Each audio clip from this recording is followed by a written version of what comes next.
کھائی کو پار کرنے کی ہمت نہیں کر سکا۔ تو عمر بن عبد ود یہ بڑا شاہ سوار تھا اور 100 جنگیں لڑ چکا تھا، اس نے پھر اپنے گھوڑے کو اٹھایا اور دوڑاتا ہوا آ کر اس نے یوں جو اس کی لگام کو کھینچا ہے تو اس کے گھوڑے نے چھلانگ لگائی تو 30 فٹ کی کھائی کو پار کر کے صحابہ کے لشکر میں جا کھڑا ہوا۔ کہنے لگا حل من مبارز، ہے کسی کو مرنے کا شوق تو آ جاؤ۔ تو سارے دم بخود ہو کے چپ کر گئے سب۔ حضرت علی کی عمر تھی 21 سال، وہ کھڑے ہو گئے، یا رسول اللہ میں جاتا ہوں۔ ہم کہا بیٹھو، یہ عمر ہے عمر۔ اس نے پھر کہا ہے کسی کو جنت میں جانے کا شوق جس جنت کے دعوے کرتے ہو؟ تو کوئی نہیں کھڑا ہو۔ حضرت علی کھڑے ہو، یا رسول اللہ میں جاتا ہوں۔ ہم نے کہا بیٹھو، یہ عمر ہے عمر۔ پھر تیسری دفعہ اس نے کہا کدھر گئے تمہارے جنت کے شوق؟ تو پھر حضرت علی کھڑے ہو گئے، کہا یا رسول اللہ مجھے بھیجیں۔ کہا یہ عمر ہے۔ کہا عمر ہے تو کیا ہے، مجھے بھیجیں تو سچ۔ تو اچھا کہا جاؤ، پھر ان کے لیے دعا کی۔ تو یہ بچے سے وہ 100 جنگیں لڑا ہوا۔ تو حضرت علی شعر پڑھا کرتے تھے، انا الذی سمتنی امی حیدرا کلیس غابات کریہ المنظرا وفیہم بالصاع کیل السندرا۔ میں وہ ہوں جس کا نام اس کی ماں نے حیدر رکھا ہے۔ شیر جو جنگل کا بڑا شیر شہنشاہ ہوتا ہے اور میری تلوار ناپ تول کے کھوپڑیاں توڑتی ہے۔ تو جب وہ آئے نا تو اس نے پہچانا نہیں، کہنے لگا کون ہو؟ کہا علی۔ کہا بن عبد مناف؟ وہ پیچھے لے گئے، کہنے بن ابی طالب۔ او بھتیجے تو کہاں سے آ گیا؟ میں نہیں تمہیں قتل کرنا چاہتا۔ وہ اتنا مطمئن تھا، کہ میں نہیں تمہیں قتل کرنا چاہتا۔ چاچا میں تو تمہیں قتل کرنا چاہتا ہوں۔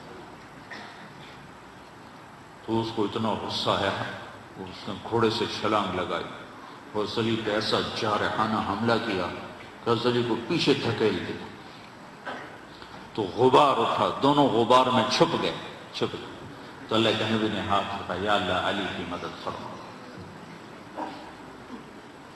تو اس نے تھوڑی دیر کے بعد اس نے جو وار کیا جو سر پہ لگا حضرت علی کے ترچھا اور کندھے پہ آ کے لگا، کندھا زخمی ہو گیا۔ تو اتنے میں حضرت اللہ کے نبی کی دعا، یا اللہ علی کی مدد فرما۔ تو حضرت علی نے بڑھ کے وار کیا، اس نے ڈھال پہ روکا، وہ ڈھال کٹ گئی، سیدھا اس کی کھوپڑی پہ لگا اور 2 ٹکڑے ہو کو نیچے گر گیا۔ تو آپ کو اقتحام کے ساتھ یہ واقعہ سنا ہے۔ اقتحام، گھاٹی کو پار کرنا کوئی آسان کام ہے؟ پھر اللہ کہتا ہے وما ادراک ما العقبہ، وہ کون سی گھاٹی ہے جو میں تمہیں چھلانگ لگوانا چاہتا ہوں؟ یہ تعبیر قرآن میں صرف ایک جگہ آئی ہے اور اس عمل کے لیے آئی ہے جو میں بتانے لگا۔ فلقتحم العقبہ، یہ لاہور والوں کو شوق کیوں نہیں ہے گھاٹی کو پار کرنے کا؟ وما ادراک ما العقبہ، خوش خبر بھی ہے، کیا ہے وہ گھاٹی؟ فک رقبہ، یہ کام یہ کرنا ہے۔ فک رقبہ، جن کی گردنیں پھنسی ہوئی ہیں ان کی گردنوں کو آزاد کرانا۔ کوئی قرضے میں پھنسا ہوا ہے، کوئی سود میں پھنسا ہوا ہے، کوئی بیماری میں پھنسا ہوا ہے، کوئی فقر میں پھنسا ہوا ہے، کوئی غلامی میں پھنسا ہوا ہے۔ فک رقبہ، گردنوں کو آزاد کرانا۔ او اطعام فی یوم ذی مسغبہ یتیما ذا مقربہ او مسکینا ذا متربہ۔ کیا خوبصورت تعبیر! گردنیں آزاد کروانا، غریبوں پہ خرچ کرنا۔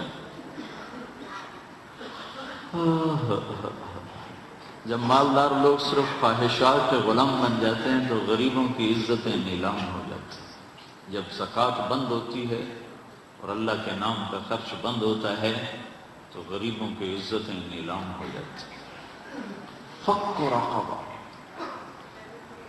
گردن چھڑانا، قرضے سے، بیماری سے، بھوک سے، افلاس سے، غلامی سے۔ غریبوں کو کھانا کھلانا، یتیم کو کھانا کھلانا، مسکین ذا متربہ، جس کے پاس کھانے کو کچھ نہیں اس کے گھر خود جا کے اس کو کھانا کھلانا۔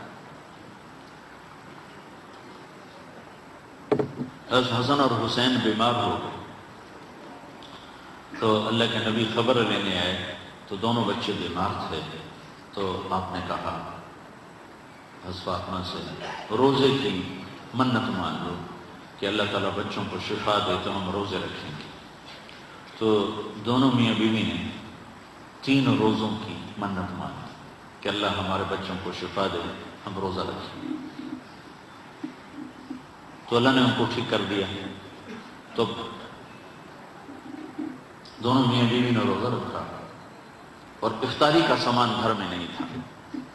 تو ایک یہودی تھا شمعون، حضرت علی اس کے پاس گئے، کہا کوئی مزدوری ہے؟ کوئی مزدوری ہے؟ کہاں ہے؟ یہ اون ہے، یہ صاف کر دو تو تمہیں جو دوں گا، کچھ جو دوں گا۔ تو وہ اون لے کر گھر میں آئے، حضرت فاطمہ کو دی کہ صاف کر دو۔ انہوں نے اس کو دوپہر تک صاف کیا، وہ واپس لے گئے تو اس نے تھوڑے سے جو دے دیے۔ تو انہوں نے پیس کے آٹا بنایا، کھانا بنایا، روٹی بنائی، سالن تو تھا نہیں۔ دونوں میاں بیوی افطاری کے لیے بیٹھے ہیں کہ دروازے پہ آواز آئی، مسکین ہوں اللہ کے نام پہ کچھ دو۔ تو دونوں نے ایک دوسرے کو دیکھا تو آدھی روٹی دے دیتے یا ایک روٹی دے دیتے، ایک خود آدھی آدھی کھا لیتے۔ دونوں روٹیاں اٹھا کر اس کو دے دی اور پانی پہ افطار کر لیا۔ رات کو بھی کھانے کو کچھ نہیں تھا تو پانی پہ کھجور پہ روزہ رکھا۔ اگلے دن پھر حضرت علی شمعون یہودی کے پاس گئے اور اس سے اون لے کر آئے۔ حضرت فاطمہ نے اس کو سارا دن صاف کیا، عصر سے پہلے مزدوری ملی، اس کو صاف، اس کو پیس کر آٹا بنا کر روٹی بنا کر میاں بیوی کھانے پر بیٹھ رہے تو دروازے پہ آواز لگی، یتیم ہوں اللہ کے نام پہ کچھ دو۔ تو دونوں نے ایک دوسرے کو دیکھا اور ساری روٹیاں اٹھا کر اس کو دے دی اور پانی پہ روزہ افطار کر لیا۔ تیسرا دن آیا، پھر وہ مزدوری کر کے روٹی تیار کی اور افطاری پر بیٹھے تو دروازے پر آواز لگی، بدر کے قیدی اس دن آزاد ہوئے، بدر کے قیدی اس دن آزاد کیے گئے۔ تو ایک قیدی دروازے پر آ گیا، قیدی ہوں، ابھی چھوٹا ہوں، اللہ کے نام پہ کچھ دو۔ تو دونوں میاں بیوی نے دونوں روٹیاں اٹھا کر اس کو دے دی۔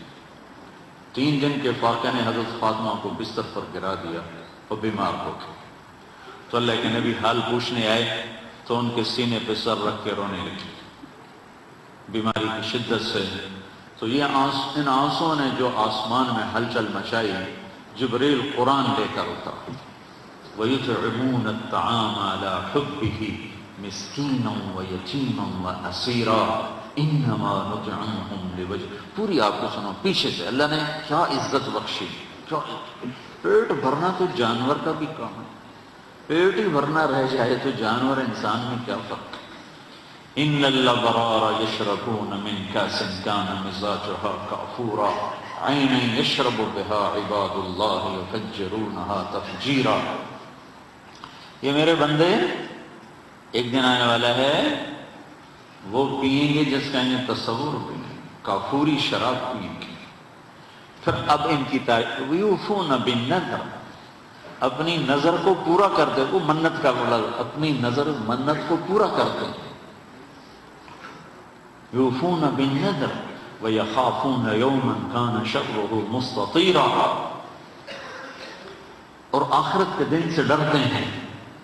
اب ان کی یہ صفت ہے، وَيُطْعِمُونَ الطَّعَامَ عَلَى حُبِّهِ مِسْكِينًا وَيَتِيمًا وَأَسِيرًا، یہ خود بھوکے ہوتے ہیں، عَلَى حُبِّهِ، خود بھوکے ہوتے ہیں اور کھلاتے ہیں مسکینوں کو، یتیموں کو اور قیدیوں کو۔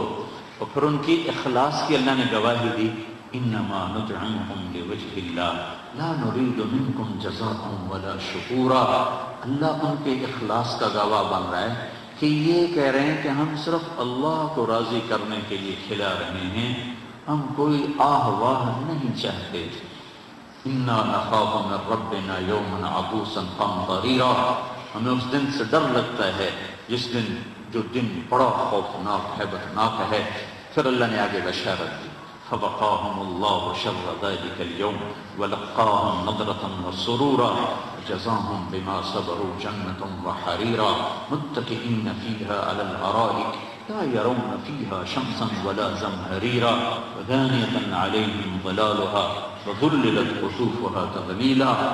آگے تک یہ قرآن اترا کہ اللہ تعالیٰ کہ جبریل آگے پیغام دے کر کہ علی و فاطمہ کا یہ عمل ایسا پسند آیا ہے کہ عرشوں پر بھی دھوم مچ گئی ہے، اور یہ سورہ دہر کی آیات کو اتارا گیا کہ میرا رب ان کے اس عمل پر ایسا خوش ہوا ہے کہ خود کھانا خود جمع کرنا کون سی بڑی بات۔ ایک مہمان آیا اللہ کے نبی کہ یا رسول اللہ بھوکا ہوں۔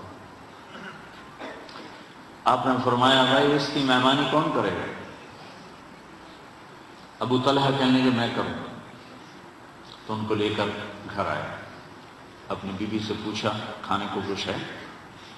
کہنے لگی بچوں کے لیے کچھ رکھا ہے، تیرے میرے لیے بھی کچھ نہیں۔ کہا اچھا بچوں کو سلا دو، بہلا کو سلا دو اور کھانا رکھو، اور جب مہمان اور ہم بیٹھ جائیں تو چراغ بجھا دینا، اور ہم منہ ہلاتے رہیں گے اور ہمارا مہمان پیٹ بھر کے کھا لے گا۔ تو بچوں کو سلا دیا، بھوکے بھوکے سلا دیا، اور خود دسترخوان پر بیٹھے تو ان کی بیوی چراغ ٹھیک کرنے کے بہانے جا کر چراغ کو بجھا دیا اور دسترخوان پر بیٹھ کر ایسے منہ ہلاتے رہے، اور مہمان کھاتا رہا، اس کا پیٹ بھر گیا۔ جب یہ صبح مسجد میں پہنچے نماز میں تو قرآن پہلے اتر چکا تھا، اور میرا رب فرما رہا تھا وَيُؤْثِرُونَ عَلَىٰ أَنفُسِهِمْ وَلَوْ كَانَ بِهِمْ خَصَاصَةٌ۔ میرے کچھ بندے ایسے ہیں جو خود بھوکے رہ کر اور